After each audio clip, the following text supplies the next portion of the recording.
Hi, I'm Chris. I'm an editor and a Blackmagic certified master trainer, and today we're going to continue our exploration of editing in DaVinci Resolve. Now, following on from the previous video, what we can do is just simply open up the project and carry on working from where we last left off. In the project manager in Resolve, just simply double-click the Age of Airplanes trailer. This will open up the project at the last point that you last left it. Now, the first thing that we want to do before we make any major changes to this project is to duplicate the existing timeline. That way, we've always got a backup of the work that we've done previously. So if we go too far in changing this timeline, we can always go back to a previous version. Go to the Timelines bin in order to locate your timeline that you were just working on. Then right-click the timeline and choose Duplicate Timeline. Now rename this timeline by clicking on the name and calling it version 2. And double-click the timeline to open it up into the timeline window. The first thing that we're going to do to this duplicate timeline is to add some audio tracks so that we can add some voiceover and some sound effects. Right-click in any of the track headers and choose Add Tracks. This allows you to add any number of video and audio tracks that you need for your timeline. In this case, we don't need to add any video tracks, so set the number of video tracks to 0 and set the number of audio tracks to 3. Insert position is below audio 1. This is the correct location for where we want to add our new tracks. And the audio track type is going to be stereo. You don't always want stereo as your default track type. Instead, you might actually be working with mono audio. In that case, though, you can always change the track type later. So we'll just stick with stereo for the moment. Choose Add Tracks to add the 3 extra audio tracks to your timeline. The other thing that would be helpful to do is actually rename these tracks so that I know what type of audio is on each track. I'll just make the timeline track headers a little bit bigger. And I'm going to click on the name for audio track 1. And I'm going to call this Sync. Audio track 2, we're going to call this VO. Audio track 3, we'll call SFX, as we will in audio track 4. And finally, audio track 5 is the music track. The other thing that you can do is actually color code the audio tracks. This makes it easy. It's a visual reference so that it's easy in order to be able to see the type of audio that you're working with. There's no need to set specific colors. Just go with the colors that you personally think work for you. So in this case, I'm going to right-click the sync track, and I'm actually going to choose change track color to lime. All of the clips in that track turn to lime. For the VO, I'm going to choose track color teal. For the sound effects, I'm going to choose track color brown, as I am for the second soundtrack. And for the music, I'm going to choose olive. Providing you haven't changed the clip color of the clip within its bin or in the timeline, it'll inherit the color of the timeline tracks. This means it's easy to spot when you're looking at the timeline. So first thing we need to do is add some voiceover. And the first voiceover piece is going to go between the first and second piece of interview, but obviously on the voiceover track.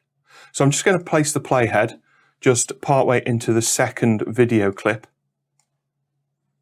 I should just resize the timeline slightly so that I can see my clips clearly. And then from the VO bin, I'm going to double click the first of our voiceover tracks, HF VO1. I'll go back to the beginning of this clip and have a listen to it. In the age of airplanes, we've become explorers once again. I'm going to use the top waveform here just to navigate back to the beginning of that piece of voice and set the in point where I can clearly see the voiceover starts. And again, I'm going to do the same by adding an out point at the end of that. Now, because I want this to go onto audio track 2, I need to change the targeting from the source to the track in the timeline. Here, I simply click on the Audio 2 box in order to switch the targeting from audio 1 to audio 2. Any clips that I now edit into this timeline will automatically appear on that audio track. For this, all I now need to do is just do a simple overwrite edit. As before, you can just simply pick the clip up, drag it across to the timeline viewer, or alternatively, you can use the overwrite button at the top of the timeline, or use your keyboard shortcut, F10. And as you can see, it's already now color-coded teal because that was the color coding that we set for that track. The next piece of voiceover actually needs to come after the last bit of sync on A1. So I'm going to position my playhead just after that, select voiceover 2 from the voiceover bin, and I'm just going to have a listen to this. For the moment, leave behind everything you know about airplanes. Anything you've heard about their history. Every conclusion you've drawn from your own experience. And prepare to see them again for the first time.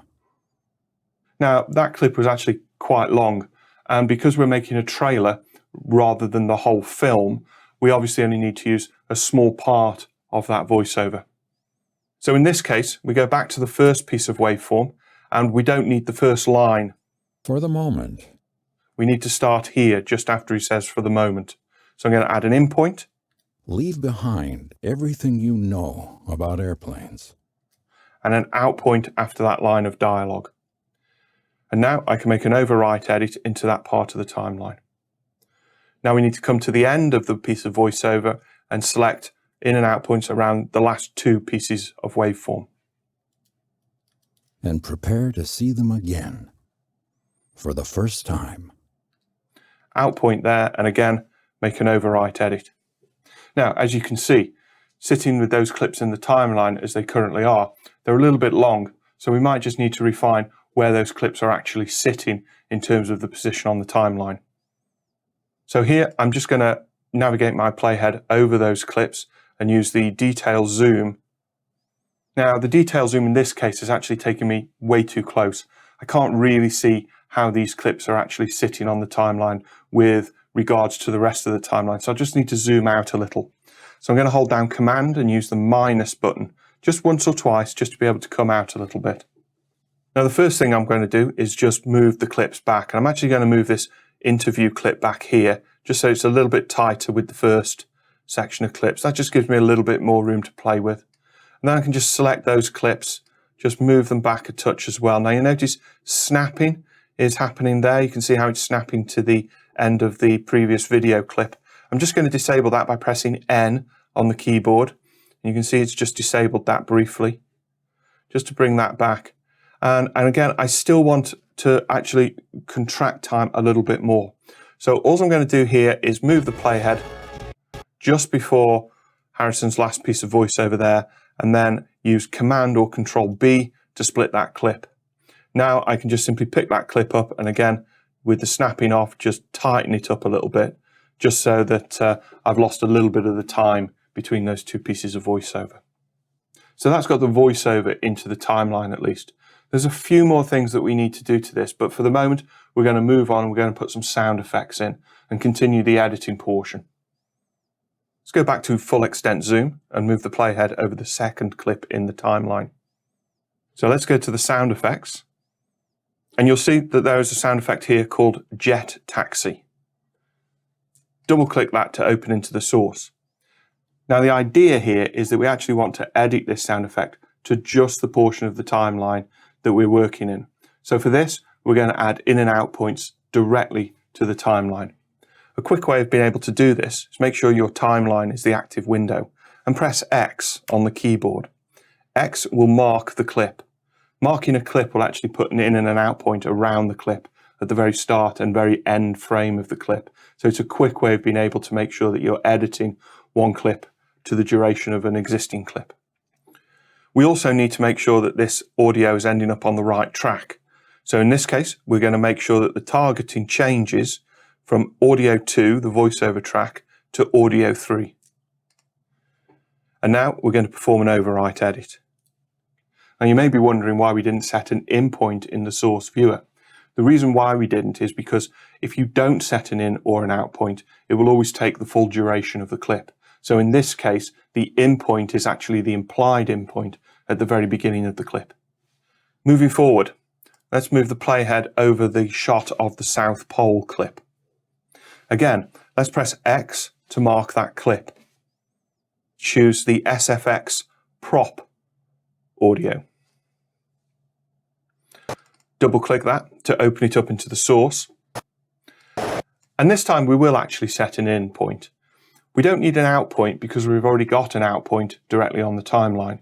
However, by setting an in point, it means that we're not going to use the very first part of the clip. And you always want to leave a little bit of footage before and after the in and the out points, just to give you a little bit of wiggle room on the timeline. So I'm just going to mark a portion of the wave where it looks, a reasonable amount, maybe here towards the middle of the wave. So I'm going to set an in point there, and again, make an overwrite edit directly onto the timeline. Because the playhead has moved